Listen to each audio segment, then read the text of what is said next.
He had a little slow start out of the gate. Michael Turner as well, but those two guys have really bolstered their attack in Atlanta. I think going into Carolina, you'll see much of the same. Pound down their throats. Matt Ryan will set up the run, little play-action pass, find Tony Gonzalez. Roddy White's going to be key in this game. Look for him to get the ball a lot. Look for Tony Gonzalez. Look for Matt Ryan to spread it out a little bit. I think Michael Turner, this guy's going to take on the bulk of the carries. Jarius Norwood might be a good number 2 guy, but don't start him. Carolina, you really can't start anyone but Steve Smith, maybe D'Angelo Williams. D'Angelo Williams did have a great game last week in New Orleans, but that wasn't enough to get the job done. And Jake Delhomme has just hurt this team just too much this year. And I like Atlanta, as like you just said. Yeah, Williams is very solid. You have to start him. Buffalo is playing at Tennessee. And Tennessee...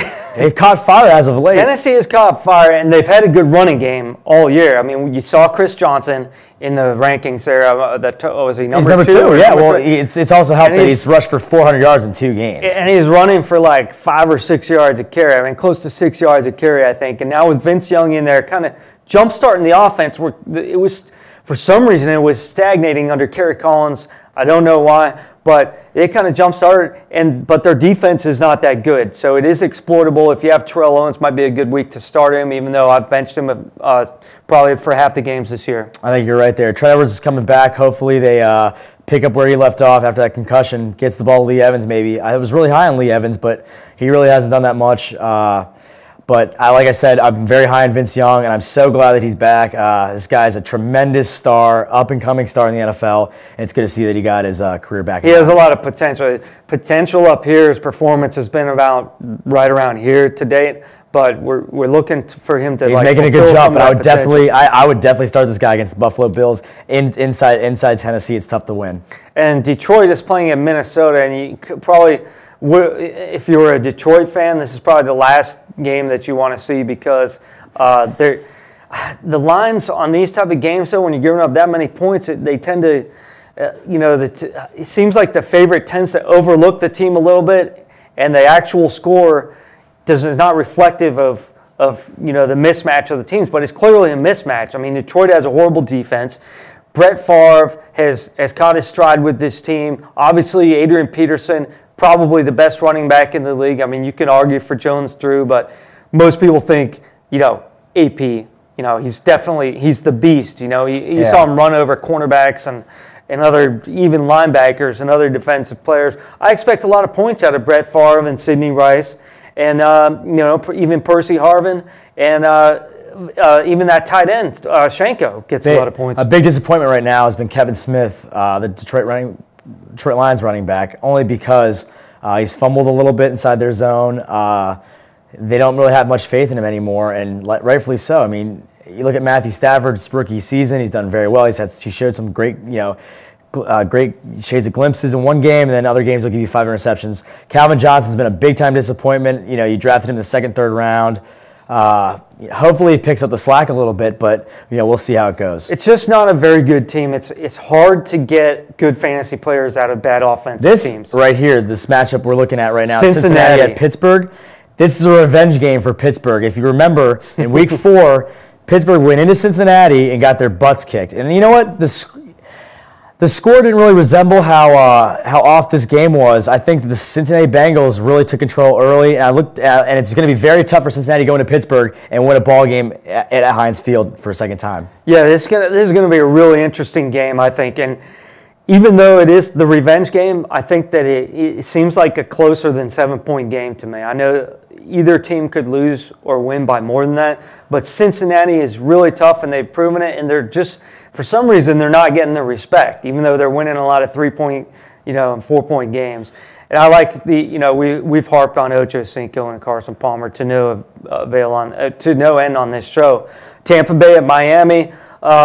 Obviously, the Dolphins are a much better team than Tampa Bay, although somehow or another, last weekend, the Tampa Bay came out of nowhere in the 4th quarter to unload like 20-something points. Yeah, we've never seen this offensive explosion, right? They had more points in that game, I believe, than they had combine the rest of their games this season. And Michael Clayton stepped up big time in that fourth quarter as well, making 2 huge catches on third down, especially one for a touchdown. But this guy, Josh Freeman out of Kansas State, like I just said, first rounder, he was drafted in the first round for a reason. Very poised, like very confident in the pocket. A guy that you kind of can relate to, looks like a young Dante Culpepper right now. This guy's hot. Going into Miami, I know they're catching 10 points. I'm not so sold on the Miami Dolphins secondary. I really, really like Josh Freeman. Well, and they lost Will Allen. Things kind of have fallen apart. But Ronnie Brown, Chad Henne, Ricky Williams, like I've been preaching all season, you start these 2 running backs if you have them, because you're very lucky to have both these guys, because at least one of them will get you a touchdown. You got to start those guys for sure. Denver is favored by 3.5 at Washington. I'm actually kind of surprised it's not more. Even though Washington tends to keep their games close, the Redskins, let's face it, most of the teams they have played are not very good, and we've covered that in some detail before.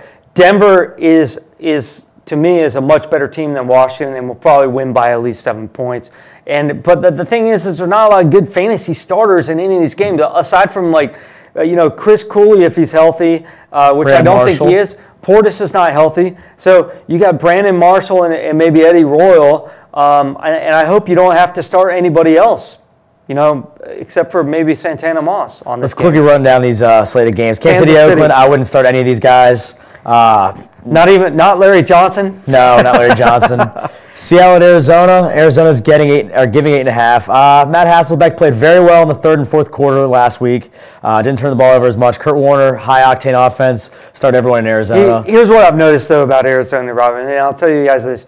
Arizona has not played very well at home, but they have played very well on the road, including winning at New York Giants and some things like that. So there is a caution flag there. They should beat Seattle while they're at home by more than 10 points, maybe 14 points. But will they? I don't know. I don't think. And yeah, who knows? Dallas is favored by 3 at Green Bay. What do you say? I think Dallas, they're so hot right now, and Green Bay is kind of fading. I think they don't recover from that loss up in Tampa Bay. They have a little hangover. I think Tony Romo gets things going again. Miles Austin, even Roy Williams had a great game last week against the Philadelphia Eagles. I love Miles Austin to Tony, that connection right there. He adjusts so well on the fly with this guy. He's got a lot going for himself. I like Dallas. Now, obviously, you have to start your Aaron Rodgers and Ryan Grant if you have them, and Romo and so forth. So, Philly at San Diego. I like San Diego here. This is an interesting game because San Diego seems to be on their late season surge. As usual, they suck in the first half of the season, and then they start doing it towards the end of the season. So San Diego definitely has a good chance in this game. And the best game, I think, is New England at Indianapolis. Everyone's favorite game. New England is going to go in, and there's going to be a lot of points scored. Tom Brady might throw for 4 or 5 touchdown passes. Peyton Manning might equal that. You start all these guys here. Start Lawrence Maroney. He's definitely a must-start. Guy was really outperformed, and actually really a guy that's been very undervalued as of late. I think you pick this guy up and start him. I like him a lot. This is going to be a great game no matter what. I'm hoping that it's going to end up being a defensive game because for fantasy football reasons. Some of my opponents and other teams that are 5-4 in my league are need to not score a lot of points with these guys. So Week 10's in the books, everyone. We'll be back next week to cover the fantastic Week 10 action. Hopefully everyone enjoys all these games. We'll see you soon. For Rob Castro, this is Doug Cook, Fantasy Football Review. We'll see you next week, fellas.